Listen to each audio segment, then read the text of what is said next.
And okay, hey everybody, welcome to Off the Bench Live. And today with me is special guest Natasha T. Brown, a Reverend Natasha T. Brown, a friend of mine I met several years ago on a speaking event. And what caught my eye was that Natasha does publishing, and she does book publishing, helps authors develop their books and whatnot. So inside our training group, I wanted to continue to bring resources to you, some knowledge to you, to get a general understanding of what the industry does and could do for you. So we have Natasha with us. So Natasha, I don't do bios, so why don't you go ahead and tell the team who you are and what you're doing. Absolutely. So hello, everyone. I'm super excited to be here with you today. I am Natasha T. Brown. I am the publisher and CEO of Aloha International Publishing and Media, and we share mission-driven stories with kingdom-minded visionaries. And so I love what we do right now. We're focusing in the book publishing space. So we do a lot of ghostwriting, book coaching and development, editing, story coaching, as well as we do a lot of missions and evangelism mobilization through storytelling and video work and, different audio projects as well. So we're full-fledged publishing and media. In addition to all of that, which I'm pretty sure you care mostly about that, I do a lot of trainings as well as some ministry work. Awesome. You are blowing this thing wide open. Like so we first met, you were just doing just the book publishing, and now you're into a full-grown, blown two-tier, three-tier company, making it grow. So let's jump in right quick. You mentioned a couple things: publishing, book development, and I got the third one that you said. But kind of walk through what those are, so people can clearly understand what it means to publish and book development and working with writers and authors. Yeah, absolutely. So when we work with our authors in the publishing space, typically, a lot of people don't realize that, I could publish their books, or, we can publish their books, or even help them as independent authors become self-published authors. And so a lot of times people will come to us and say, hey, can you edit our book? And so we're like, yeah, we can edit. And so we, provide them the information on editing, but in that we also can do book coaching. So that means if you have ideas, but perhaps you're not a writer, and maybe, you have stories to tell, but again, you aren't a writer, or maybe you don't even have the time to sit down and write. We have processes in place where we can just work with you. You can have a very minimal, hands-off approach with just telling us your ideas, and then we can really develop those books out. And so we do everything in terms of publishing. When you think about publishing, writing is just the beginning, okay? So there's writing, there's editing, there's proofreading, there's designing the book, designing the interior and exterior of the book, strategy. How are you going to sell your book? How are you going to pre-sell it? How are you going to market it? How are you going to reach your target audience? How are you going to package your book? Do you have a website? Okay, if not, how are we going to get that developed? You need a website to sell your book. So we really work with all of that. And my company, Aloha Internationally, is kind of a metamorphosis mark from previous businesses that I've had, which were branding companies. And so, in the branding space, I owned a company where we did strategy and concept development, graphic design and web design, and then the writing. So, writing website content, writing speeches, writing courses, and then writing books. But it came a point where God was like, okay, I really want you to focus on the authors, the publishers, because I need these stories out. So that this company is sort of like a step up from, it's like just a more focused version of the branding company. But in our company now, we still have the different brand the different branding services as well. So when we think about authors, we try to think about it and work with them holistically. Right before this, I got off a call with an author. She's a new author. She doesn't have anything, no photos, no website, nothing. And so, she came to us. She was one of those people who came to us off of a referral. We worked with her husband in my previous business to build his website. And he was like, hey, this girl who, her company did my website, now she's doing books. So see if she could edit your book. Well, she just asked us for an editing quote, but it turned into us letting her know, like, hey, do you have this? Do you know who's going to design your book? Do you know who's going to do the, strategy with you? And so we're basically helping her with everything. That's a lot. That's good. Quickly, as we get into the different styles of publishing and whatnot, what should our my team look for? If they can't get to you, what in general should we be looking for in a strong publishing company? Yeah, you definitely want to look for titles, making sure that the company works with your genre, so you want to make sure, like, if you are actually going to be publishing under a company's imprint, you want to make sure that it matches what you are doing, the type of author that you are. So it would make no sense if my company was, going to publish a horror novel, right? We don't do that type of work. So you want to make sure there's a fit in terms of that.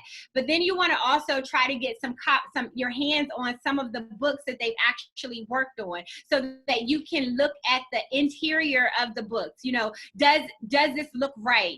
Do I like it? Do I even like the way that it's edited? So you can even go on Amazon. You can ask the publisher for some of their previous titles, and you can go on Amazon and you can actually do the look, the preview of these ebooks, so you can read ahead. So look at the titles, making sure that it's a good match.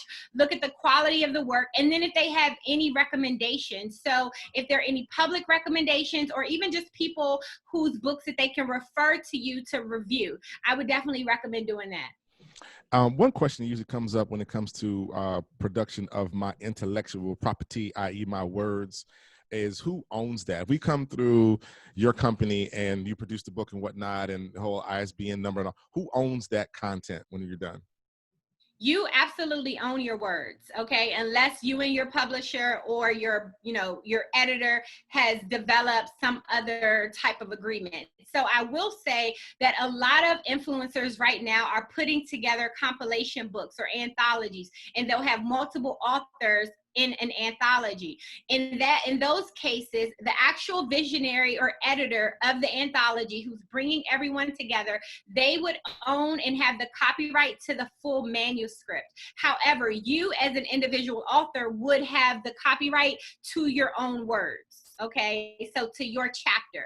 And so when you work with the publisher, you have the copyright, unless the publisher, they set it up where they have the copyright, but you should have the copyright to your own book.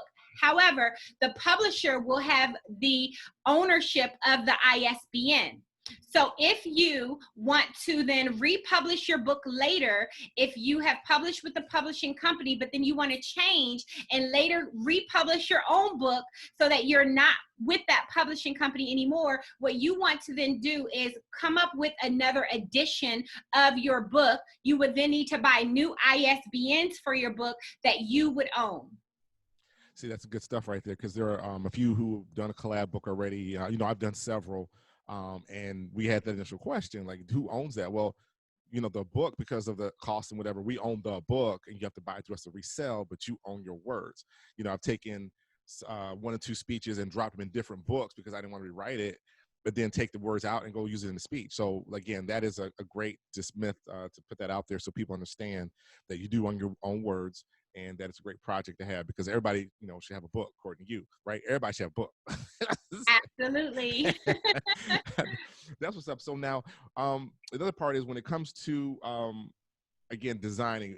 I have a couple of people who probably want to teach and develop workbooks and training books, materials. Does your company do those type of things as well?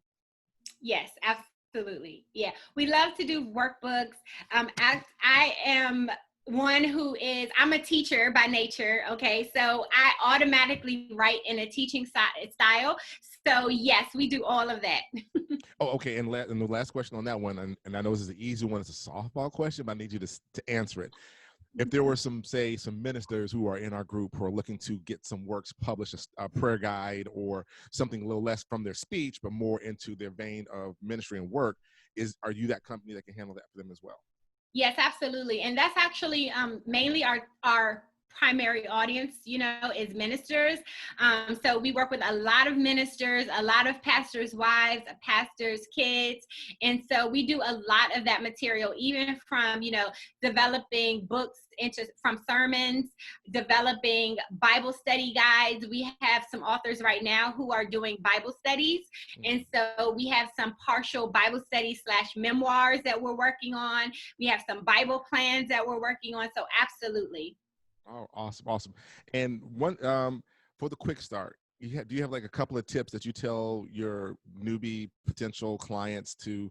These are things you need to have in order as you get ready to move forward, or some common fears that they have that you have to coach them through to get over, to get writing. What do you tell them as a coach for books? Yeah, absolutely. One of the biggest fears that authors have that we work with, or that I've noticed even in our coaching programs that we have, is people don't value their own voice. And they'll say, what if nobody reads my work? Or what if I do this whole book and there's nobody who's interested in my book? Well, that's just a lie of the enemy, because if you're interested in it, just think about how many billions of people are on this earth. There is a community who is also going to be interested in what you wrote. And so that's one common myth that I have to address with them. It's not valid. You know what I mean? It's a fear, but it's not real. Another problem that a lot of authors have to get over is they think that, too many people are writing about this topic. So there's already 1,000 books about, how to write a book. What makes my book about how to write a book different from these thousands? Well, you are what makes the difference, because you can be at a conference, you can be speaking on a particular topic, even if Joel Osteen, Oprah, whoever wrote about this topic before, they're not at that conference with those people. They're not connecting one-on-one. They're not going to be thinking about them in that time and space. They're going to be looking at you and wanting to purchase from you. So don't worry about how many people are already writing about what you're writing about. Just write anyway, because if God is giving you that idea, then he wants you to put that into the earth with your own particular spin, with your own particular expertise, your own stories. No one else has your stories. Okay. You are a unique individual. And number two, don't allow the enemy to make you believe that your story isn't worthy, that no one will read or watch or listen to you, because people want to hear from you.